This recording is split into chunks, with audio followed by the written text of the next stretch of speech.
والصلاة والسلام على رسوله سيد الإنس والجان وعلى آله وأصحابه ذوي الخير والإحسان أما بعد فأعوذ بالله من الشيطان الرجيم بسم الله الرحمن الرحيم النبي أولى بالمؤمنين من أنفسهم صدق الله مولانا العظيم۔ بارگاہ رسالت معاب صلی اللہ تعالیٰ علیہ وسلم میں ایک بار درود پاک کا ہدیہ پیش کریں۔ اللہم صلی علی سیدنا محمد وآلہ وآصحابہ الکرام الشریف وبارک وسلم صلاۃ دائمۃ سرمدا ابدا۔ لی خمسۃ اطفی بہا حر الوباء الحاطمہ المصطفیٰ والمرتضیٰ وابناہما والفاطمہ۔ خدایا بحق بنی فاطمہ کے برقول ایمان کنم خاتمہ، اگر دعوتم رد کنی ور قبول منو دست دامان آل رسول۔ عزیزان گرامی وقار، آج کا یہ اجلاس شان پنجتن پاک اصلاح معاشرہ کے نام سے منعقد ہے۔ اکثر ایسا ہوتا ہے کہ لمبا سفر کرنے کے بعد انسان تھک جاتا ہے، لیکن میری حالت یہ ہے کہ کثیر سفر کے بعد بھی جب عاشقوں کا یہ ہجوم دیکھتے ہیں تو ساری تھکان یوں ہی دور ہوتی ہے۔ مجھ سے یہ کہا جا رہا تھا چھندواڑہ میں آپ جا رہے ہیں اور آج یہاں پر حالات تھوڑے سے گرم ہیں، یہاں پر یا تو جلدی انٹر ہو جائیے یا تھوڑی دیر کے بعد، کیونکہ پھر ایک ریلی نکلنے والی ہے۔ مجھے یہ خبر دی گئی تھی، میں نے اسی وقت یہ کہا شراب کے نشے میں دھت ریلیاں اور ہیں، مصطفیٰ کے عشق کی نشے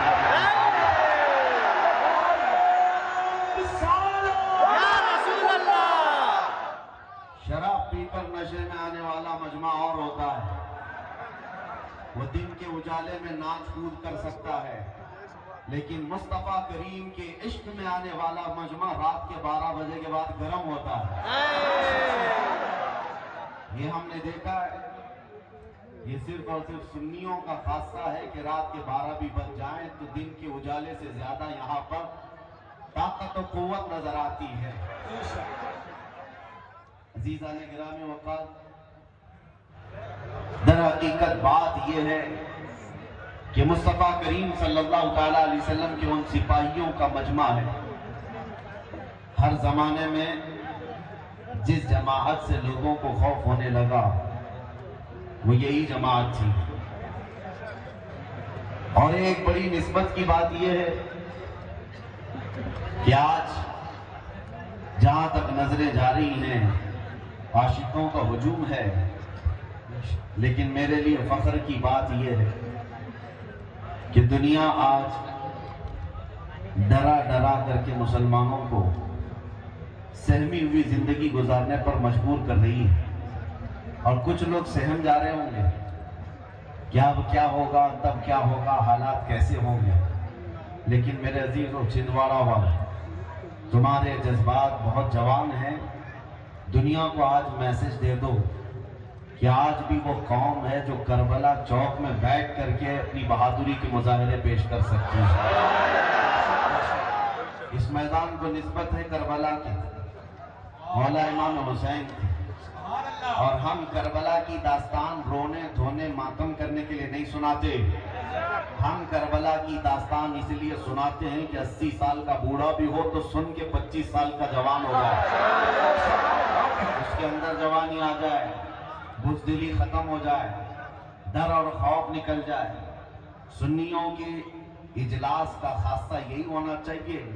غم حسین اپنی جگہ پر وہ قیامت تک رہے گا، مولا حسین کی شہادت کا غم، لیکن ہم اس غم کا تماشا نہیں کرتے، اپنی نسلوں میں ہم سناتے اسی لیے ہیں کہ بار بار اپنے بچوں کو کربلا کی داستان سناؤ، صرف یہ مت سنانا کہ مولا حسین کے بچے شہید ہو گئے، ان کے جوانوں کی لاشوں پر گھوڑے دوڑا دیے گئے، بلکہ یہ بھی بار بار سنانا وہ تنہا رسول کا شہزادہ تھا جو ہزاروں کتوں کے سامنے تنہا شیر بن کر کھڑا تھا۔ اس امام حسین نے کربلا کے میدان سے ایک پیغام دیا تھا کہ جو عاشق رسول ہوتا ہے وہ کبھی تعداد نہیں دیکھتا اور نہ ہی طاقت و قوت اور تخت و تاج دیکھتا ہے، اسے ہمیشہ اس بات کا یقین ہوتا ہے کہ اللہ ہمارے ساتھ ہے، اللہ ہمارے ساتھ ہے۔ اور آپ کو پتا ہے اسی مولا امام حسین کی نسل میں صدیوں بعد آنے والے حسین اعظم کے شہزادوں میں ایک شہزادہ ہندوستان آیا تھا جسے پورا ہندوستان غریب نواز کہتا ہے، سیدنا معین الدین حسن چشتی غریب نواز۔ جب یہ تشریف لائے تھے تو بہت بڑی فوج لے کر نہیں آئے تھے، 8 فقیروں کی جماعت میں آئے تھے، اور یہ وہ دور تھا جب شہاب الدین غوری کئی مرتبہ جنگوں کے بعد شکست کھا کر واپس جا رہا تھا۔ یہاں بہت ساری جنگیں ہوئی، راجے مہاراجوں سے شکست بھی کھائی۔ غریب نواز گدڑی پہنے ہوئے فقیروں کی جماعت میں تشریف لا رہے ہیں۔ فوج کے کسی آدمی نے دیکھا کہ ایک بابا لوگوں کی جماعت ادھر آ رہی ہے، پوچھا کدھر جا رہے ہو؟ غریب نواز نے سیدھے جواب دیا ہندوستان فتح کرنے جا رہے ہیں۔ فوجی نے کہا ہماری فوج کو دیکھ رہے ہو، بہت بڑی تعداد ہے، ہتھیار بھی ہے، ہاتھی گھوڑے سب ہے، اور تمہارے پاس کچھ نہیں، 7-8 لوگ مل کر جا رہے اور ہندوستان فتح کرنے کی بات کر رہے ہو۔ سرکار خواجہ ہند نے کہا تھا فرق صرف اتنا ہے کہ تم جاتے ہو ہاتھی گھوڑے اور تلواروں کے بھروسے پر، معین الدین صرف اللہ کے بھروسے جا رہا ہے۔ غریب نواز رضی اللہ تعالیٰ۔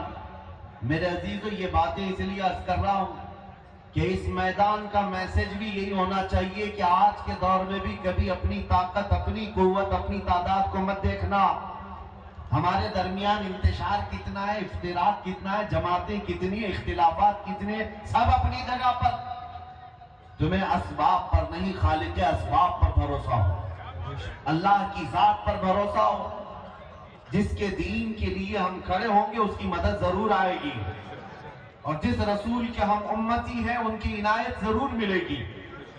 اس لیے میرے عزیزو یہاں کا ایک اہم پیغام یہ ہے، مصیبتیں، طوفان، آندھیاں یہ نئی ہیں، بلکہ بہت صدیوں پہلے سے ہم پر آتی جا رہی ہیں اور مسلمانوں کو آزماتی جا رہی ہیں، لیکن ہر دور میں آندھیاں تھک کر کے پھر یہ کہتی ہیں اسلام کو نہ کل مٹایا جا سکا تھا نہ آج مٹایا جا سکتا۔ بے شک بے شک۔ چند دن انتظار کرو، آج کے جو برساتی کیڑے ہیں یہ بھی کہیں گے، ان کا حال بھی یہی ہوگا، کچھ دیر کی خاموشی ہے پھر شور آئے گا۔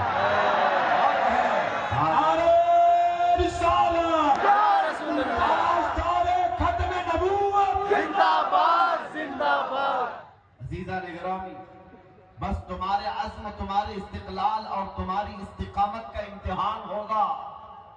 ہوائیں تیز چلیں گی، یہ دیکھا جائے گا تمہارا قدم ڈگمگاتا ہے یا ایمان پر قائم رہتا ہے۔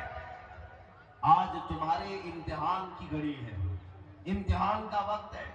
کبھی تمہارے درمیان سکے پھینک دیے جائیں، دولت کا انبار بچھا دیا جائے، حسن و جمال کو لا کر کھڑا کر دیا جائے، اور تمہیں منصب اور تخت دینے کی لالچ دی جائے۔ یہ سارے امتحانات آئیں گے اور بدلے میں تمہارا ایمان خریدا جائے گا، تمہارا دین خریدا جائے گا۔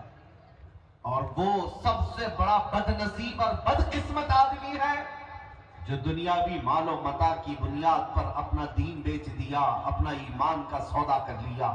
اس کے لیے دنیا بھی خراب ہے، آخرت بھی خراب۔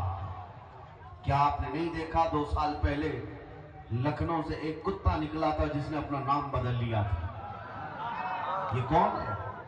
یہ حکومت کی طرف سے پھینکے ہوئے ٹکڑے کھانے والا کتا تھا۔ منصب کے لیے، جاہ کے لیے اپنا نام بدل دیا، دھرم بھی بدل لیا، کشکا بھی لگا لیا، دھوتی بھی پہن لیا، اور میڈیا والے تو اسی کام کے لیے بیٹھے ہی ہیں۔ سارے دجالی میڈیا ویلکم کرنے لگ گئے اور ہاٹ سیٹ پر بٹھا بٹھا کر کے اس کی تعریف کرنے لگ گئے کہ مسلمانوں میں سے کنورٹ ہو کر کے ایک آدمی آ گیا ہے، اور یہ میسج دینا چاہتے تھے کہ اب مسلمانوں میں کھلبلی مچ جائے گی کہ ایک ان کا بہت بڑا آدمی کنورٹ ہو گیا۔ تو لعنت ہے اس میڈیا پر، 2 سال تم نے تماشا کر کر کے دیکھ لیا، اس کتے کے بدلنے سے پوری جماعت پر کوئی فرق نہیں پڑا، بلکہ ہماری جماعتوں سے یہی کہا جاتا رہا کچرا تھا تو کچرے کو اسلام سے نکلنا ہی چاہیے، ایسے کی حاجت بھی نہیں ہے۔ لیکن اب حالت کیا ہے میں آپ کو بتاتا ہوں۔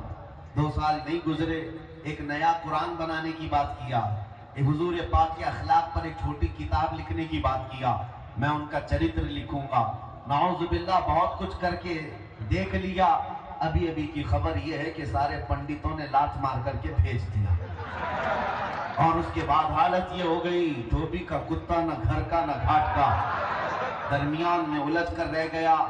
اب زندگی کی بھیک مانگنے لگا، کہا کہ میری جان بچا لو، میری جان بچا لو۔ یہ سب کو پتا ہوگا، اخبار یا نیوز تمہارے تک پہنچے ہوں گے تو معلوم ہوگا میں نام صرف اس لیے نہیں لیتا کہ میں ناپاک نہیں کرنا چاہتا، باقی مجھے ڈر نہیں ہے، خوف نہیں ہے۔ ہم اس مقدس پاکیزہ منبر کو ان غلیظ ناموں سے، ان کے ناموں سے نہیں یہ کرنا چاہتے۔ بہرحال میرے عزیزو، حالت یہ ہو گئی جس کو اعلیٰ حضرت نے 100 سال پہلے کہا تھا، یا رسول اللہ جو تیرے در سے یار پھرتے ہیں، جو تیرے در سے یار پھرتے ہیں، در بدر یوں ہی خار پھرتے ہیں۔ اور ہمارا تعارف کیا ہونا چاہیے؟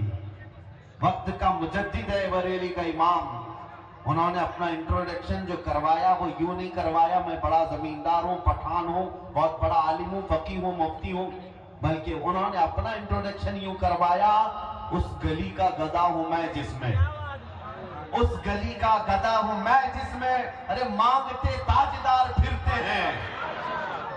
ہم سب کی بھی پہچان یہی ہونی چاہیے۔ اور بیدم وارسی رحمت اللہ تعالیٰ علیہ نے دعا کیا تھا، سگے طیبہ سب کہہ کے پکارے بیدم، سارے لوگ مجھے مدینے کا کتا کہہ کر پکارے۔ بیدم وارسی کہتے ہیں، سگے طیبہ سب مجھے کہہ کے پکارے بیدم، یہی رکھیو میری پہچان مدینے والے۔ حضور کی بارگاہ میں یہ عریضہ ہے کہ میری پہچان بنے تو آپ کے نام سے بنے، دنیا مجھے جانے تو آپ کی غلامی سے جانے۔ اے مسلمانوں، آج وہ وقت آ گیا ہے، تم اپنی پہچان بتاؤ لوگوں کو، تم عزم و استقلال کے ساتھ کھڑے ہو جاؤ ایک بار۔ یہ سیکولر بننے کی کوشش میں ہوتا کیا ہے آپ کو میں بتاؤں، فیشن نے اور دنیا نے ایڑی چوٹی کا زور لگا لیا ہے تم کو آزاد خیال بنانے کے لیے، تم کو دین سے برگشتہ کرنے کے لیے۔ چند دنوں پہلے ایک صاحب ہم سے پوچھنے لگے حالات بڑے خراب ہیں، کیا ابھی بھی داڑھی رکھنا واجب ہے؟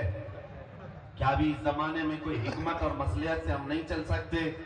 ہم نے کہا اس زمانے میں تو اور بڑا واجب ہے، کیونکہ جن لوگوں کو تلوار نہیں چبھتی داڑھی چبھتی ہے، اور ہم چبانے کے لیے نہیں رکھتے۔ میں آپ سے کہتا ہوں دنیا ننگا گھومنے میں شرم نہیں کرتی، چوٹی رکھنے میں شرم نہیں کرتی، تو ہم مصطفیٰ کی داڑھی پہ شرم کیوں کرتے؟ میرے نبی کی داڑھی رکھنے میں شرم کیوں کریں؟ اے نوجوانوں، اگر یہ ذمہ داری تم نہیں اٹھاؤ گے تو کون لوگ اٹھائے؟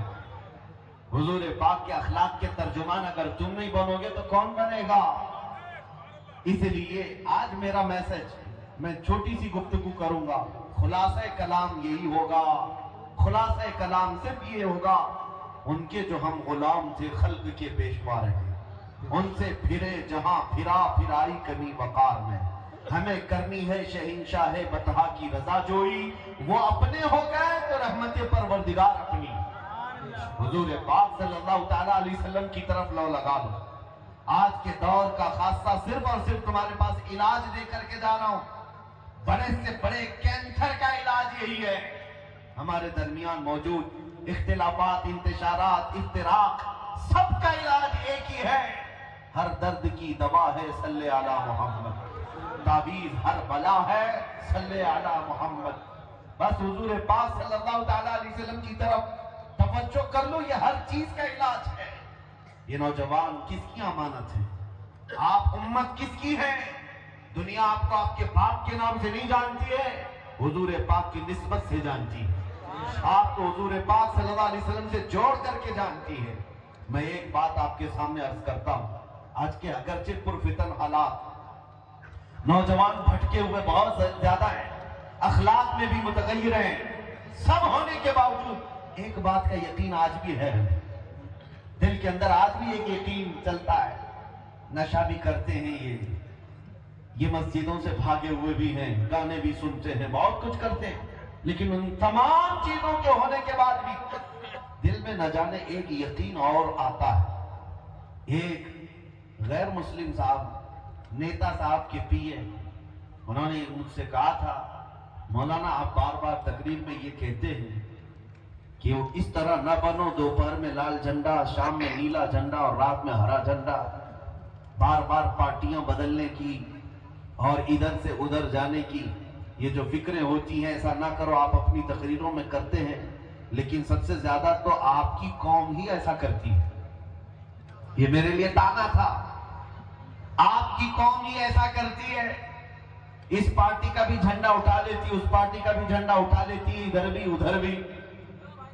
سننے کو تو برا لگا، لیکن اس وقت ہم نے کہا تھا صاحب آپ نے ہماری قوم کے متعلق یہ کہا کہ الگ الگ پارٹیوں کے جھنڈے اٹھا لیتی ہے، بات در حقیقت یہ ہے کمپیریزن میں سارے دنیا دار ہیں، ساری پارٹیوں کے جتنے بھی ہیں سب دنیا دار ہیں، یہ ادھر سے 500 اٹھاتے ہوں گے، ادھر سے 1000 اٹھاتے ہوں گے اور گھر آ جاتے ہوں گے، ہوتا ہوگا، میں مانتا ہوں ہماری قوم کے لوگ، ہمارے نوجوان جاتے ہوں گے، لیکن میں نے کہا ایک میرا چیلنج ہے، ہمارے کسی بھی محلے کا ایک عام نوجوان اٹھا لو، عالم نہیں، پرہیزگار نہیں، بہت بڑا متقی نہیں، نارمل سا ایک نوجوان اٹھا کر لے آؤ، اور اگر آپ کے پاس 10 کروڑ کی دولت ہے لے آؤ، کروڑوں کی دولت لے آؤ، ایک طرف اس نوجوان کے سامنے 10 کروڑ روپے رکھ دینا۔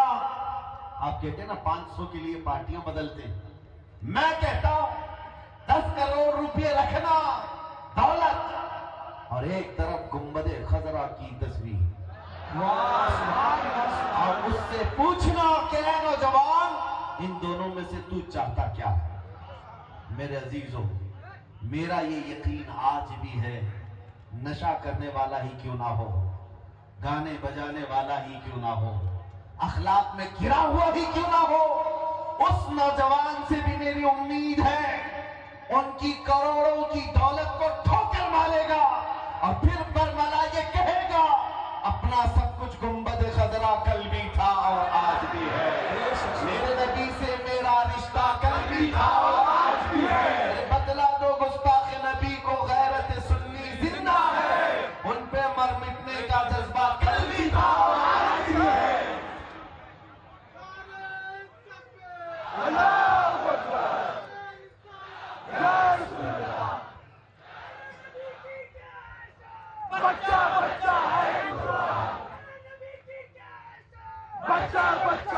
میں آپ محسوس کر رہا ہوں، کیا آپ سب کا بھی عقیدہ یہی ہے یا نہیں؟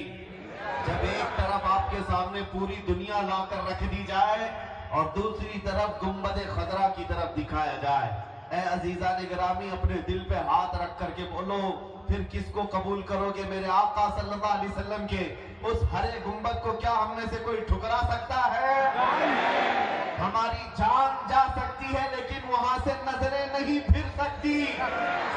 ہمارا ایمان یہی ہے، ہمارا ایمان یہی ہے، جو جان مانگو تو جان دے دے، جو مال مانگو تو مال دے دے، مگر یہ ہم سے کبھی نہ ہوگا نبی کا جاہو جلال دے دے۔ یہ جذبہ جب تک باقی رہے گا، ڈرنا مت، اور 100 سال بھی ان کو کیڑوں کو ادھر ادھر کرنے دیں اور 1000 سال بھی کرنے دیں، لیکن انشاءاللہ العزیز دین اسلام صبح قیامت تک اسی طرح لہلہاتا رہے گا، پرچم اسلام لہلہاتا رہے گا، لہراتا رہے گا۔ ڈر اور